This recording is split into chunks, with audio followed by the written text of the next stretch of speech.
Raphaël, je suis Dorine. Je travaille dans une entreprise de menuiserie. Moi aussi, j'ai entendu parler de nouvelles modalités concernant la gestion des déchets de construction. Apparemment, il va y avoir une écotaxe sur les matériaux. Du coup, ma question, c'était qui c'est qui va payer cette écotaxe et est-ce que ça va rajouter des charges supplémentaires à l'entreprise?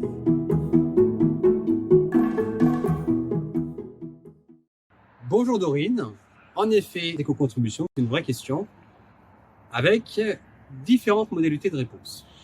Si tu es artisan fabricant, si tu fabriques vraiment des objets à part entière, dans ce cas-là, tu dois payer une éco-contribution à un éco-organisme et tu as jusqu'au 30 avril 2023 pour adhérer à cet éco-organisme. Tu as les choix entre les quatre qu'on a nommés dans la vidéo numéro 1. Par contre, il n'y aura pas de charge supplémentaire. C'est sur les devis des clients que vont apparaître cette éco-contribution que tu vas répercuter. Je te conseille, pour choisir quel éco-organisme prendre, de regarder les modalités de déclaration et les barèmes, les prix. Sache aussi que les élus de la CAPEP et de la Loire sont en train de tester chacun des éco-organismes pour les comparer et pour donner le meilleur conseil à ses adhérents.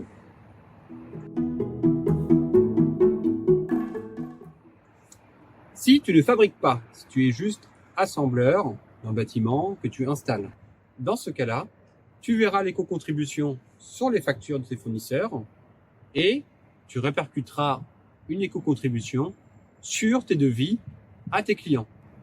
Ce n'est donc pas toi et ce n'est pas à ta charge que seront les éco-contributions. Merci Dorine, au revoir.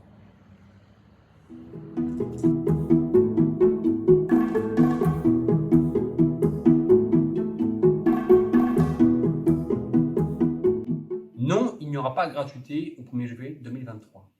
Il y aura gratuité pour les matériaux triés, hors inerte, hors déchets résiduels, s'il y a des points de collecte qui existent et qui sont opérationnels au 1er janvier.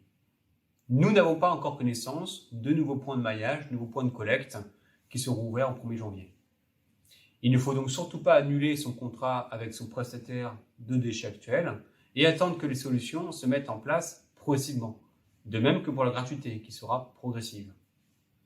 Pour les artisans fabricants, il n'y a pas d'impératif à adhérer au 1er janvier à un éco-organisme. Vous avez un délai jusqu'au 30 avril 2023 pour y adhérer. Je reste à votre écoute pour toute autre question et vous dis à très bientôt.